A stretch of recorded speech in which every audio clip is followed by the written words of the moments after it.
Selamat datang dalam tutorial pada Unikama. Pada tutorial ini kita akan belajar bagaimana cara berdiskusi di dalam forum diskusi. Baik, sebelum kita masuk ke dalam forum diskusi, coba kita perhatikan ini ada prosentase. Ini misalnya sudah 1% dan ini masih belum ada, masih 0%. Nah, bagaimana cara untuk menaikkan 0% ini?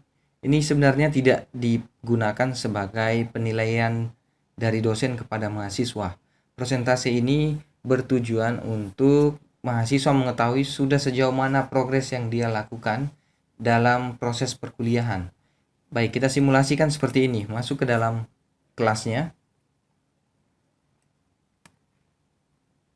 Nah, misalnya di pertemuan 6, Anda dimintakan untuk mengerjakan makalah dalam bentuk kelompok, kemudian mengirimkannya. Jika ini sudah selesai Anda kirimkan, misalnya Anda tinggal mencentang ini. Ini pun sama, jika makalahnya sudah Anda kirimkan, silakan Anda centang. Dan ini hanya sebagai pengingat untuk Anda, bukan sebagai salah satu unsur penilaian.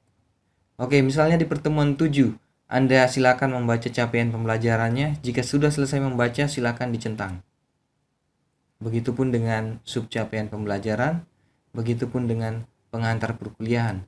Nah, jika semuanya sudah Anda baca, Anda cermati, maka silakan Anda centang, maka ketampilannya akan muncul seperti ini. Kita balik dashboardnya, sorry. Oke. Nah, kita lihat persentasenya naik dari yang tadi 0% jadi 7%. Kenapa itu bisa naik? Karena Anda sudah belajar dan sudah mencentang. Jadi mencentang tadi sebagai salah satu opsi supaya Anda bisa tahu progres Anda sudah berapa persen materi tersebut Anda pelajari. Tapi yang perlu diketahui bahwa Anda tidak akan dinilai dari persentase ini.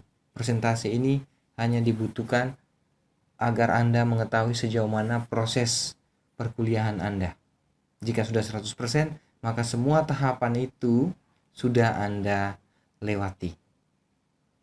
Oke, kita balik lagi ke bagaimana cara berdiskusi dalam forum diskusi. Kita masuk ke dalam tampilannya dan saya contohkan satu forum diskusi, misalnya forum diskusi pertemuan ke-15. Nah, ketika Anda mengklik forum diskusi akan muncul tampilan seperti ini.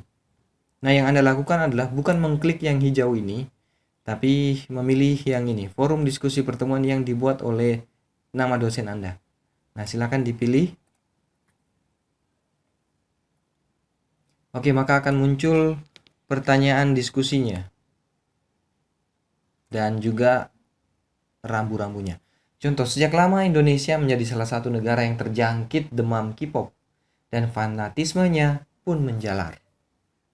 Menurut Anda, apakah fanatisme seperti ini dapat mengancam ketahanan nasional? Berikan alasan Anda. Nah, Anda bisa memberi alasan tadi dengan cara mereplay. Ini Anda membalas, oke? Akan mereplay, misalnya menurut pendapat Anda tadi Anda ketik seperti ini misalnya. Dan jika sudah selesai, maka post to forum. Nah, maka dengan demikian maka forum diskusi tadi Anda sudah berusaha memberikan pendapat Anda berdasarkan pertanyaan atau pemantik diskusi yang diberikan oleh dosen. Tidak menutup kemungkinan sesama mahasiswa juga bisa saling mengomentari. Tapi yang pertama kali yang dilakukan oleh Anda adalah mereplay pemantik diskusi dari dosen seperti ini. Setelah itu Anda bisa saling mengomentari pendapat peserta satu dengan yang lainnya dengan cara mereplay pendapat dari mahasiswa lainnya. Contoh saya replay ini. Oke, misalnya Anda tidak setuju dengan pendapat itu, Anda bisa beri komentarnya. Dan jika sudah, maka post to forum. Oke. Nah, ini coba kita lihat ada perbedaan.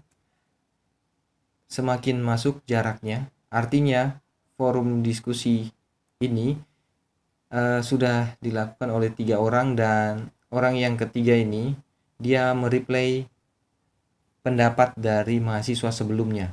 Jadi dia semakin masuk. Nah, jadi kalau ada lagi yang mengomentari pendapat dosen misalnya yang di atas, maka tampilannya akan seperti ini. Oke, coba kita lihat perbedaannya. Nah, jaraknya akan sama dengan yang di atas. Karena jawaban ini dia membalas pemantik diskusi dari dosennya. Kalau ini dia membalas pemantik diskusi dari teman yang di atasnya. Jika ada lagi yang mengomentari ini, dia mereply lagi, maka tampilannya juga akan semakin masuk.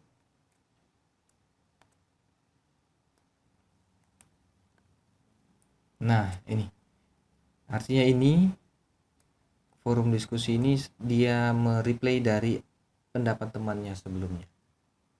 Jadi untuk forum diskusi, mahasiswa diberikan kebebasan untuk saling mengomentari pendapat dari temannya, tapi terlebih dahulu dia harus memberikan pendapat terkait pemantik diskusi yang diberikan oleh dosennya. Oke, sekian tutorial kali ini. Selamat mencoba.